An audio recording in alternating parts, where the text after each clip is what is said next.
Satyam institute of technology Beawar से अनुपम Pandey applied physics के lecture में आपका स्वागत करती हूँ। यूनिट 9 हमारी रनिंग में चल रही है। आज उसी में हम देखेंगे अन्योन्य प्रेरण।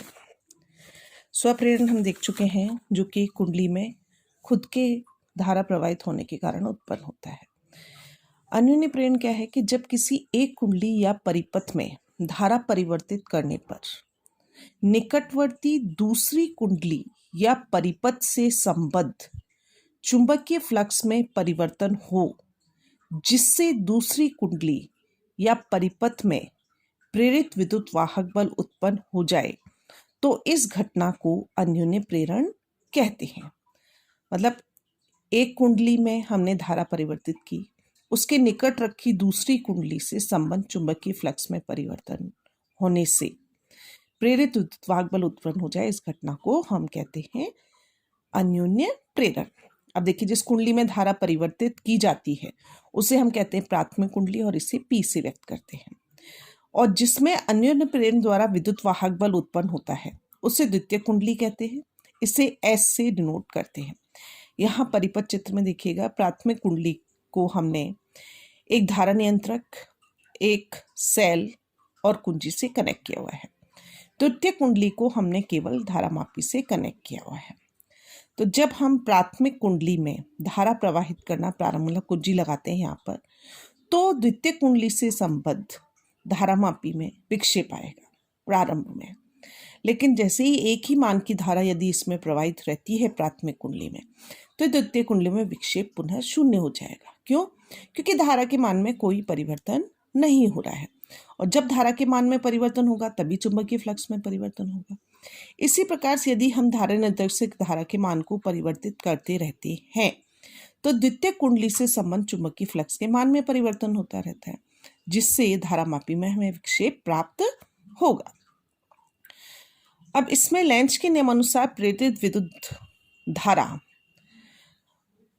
जो है वो चुंबकीय बल रेखाओं से उत्पन्न होने का विरोध करती है। अतः कुंडली S में धारा कुंडली P में बहने वाली धारा के विपरीत दिशा में होती है।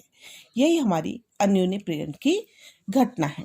नेक्स्ट है अन्योन्य प्रेरण गुणांक। देखिए क्या है अन्योन्य प्रेरण गुणांक। प्राथमिक कुंडली में यदि I1 धारा प्रवाहित होने से द्वितीय कुंडली से संबंध चुंबकीय फ्लक्स φ2 प्राथमिक कुंडली में धारा I1 के समानुपाती होता है। मतलब प्राथमिक कुंडली में जब I1 धारा प्रवाहित हो रही है, तो द्वितीय कुंडली से जो संबंधित चुंबकीय फ्लक्स है वो φ2 है, और φ2 किसके ऊपर निर्भर करेगा? I1 के ऊपर निर्भर करेगा। तो φ2 इज प्रोपोर्शनल टू I1, तो φ2 बराबर हो जाता है MI1। ये हमने समीकरण 1 नाम दे दिया। M यहाँ पर एक समानुपाती नियतांक है जो दोनों कुंडलियों के मध्य अन्योन्य प्रेरण के परिमाण को बताता है। इसे अन्योन्य प्रेरण गुणांक कहते हैं। इसका मात्रक H होता है हेनरी।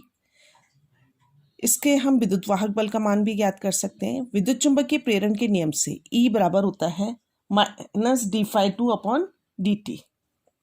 E बराबर -d/dt अपॉन d/dt MI1। तो E बराबर हो गया -M dI1 dt। इसको हमने नाम दिया समीकरण 2। ये प्रेरित विद्युत वाहक बल का मान है। अब समीकरण 1 से M बराबर φ2 अपॉन I1। यदि I1 बराबर है 1 एम्पियर, तो M बराबर हो जाएगा φ2। मतलब जो अन्योन्य प्रेरण गुणांक है वो चुंबकीय फ्लक्स के बराबर होगा। तो किन्हीं दो कुंडलियों का अन्योन्य प्रेरण गुणांक M आंशिक रूप से द्वितीय कुंडली से संबंध उस चुंबकीय फ्लक्स के बराबर होगा जो प्राथमिक कुंडली में एकांक धारा प्रवाहित होने पर उत्पन्न होता है।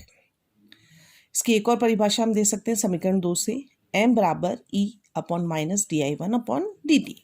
तो यदि -dI1 अपॉन dt बराबर 1 है, तो M बराबर होगा E। ये वैल्यू 1 हो जाएगी, तो M बराबर E।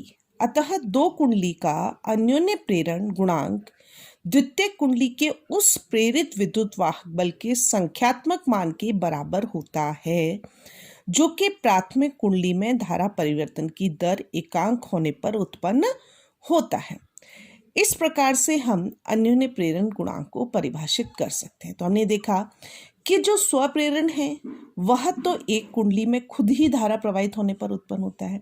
अन्योन्य प्रेरण एक कुंडली में धारा प्रवाहित होने पर उसके निकटवर्ती दूसरी कुंडली में चुंबकीय फ्लक्स में परिवर्तन होता है, जिसके कारण प्रेरित विद्युत बल उत्पन्न होता है। इसी घटना को हम क्या कहते हैं?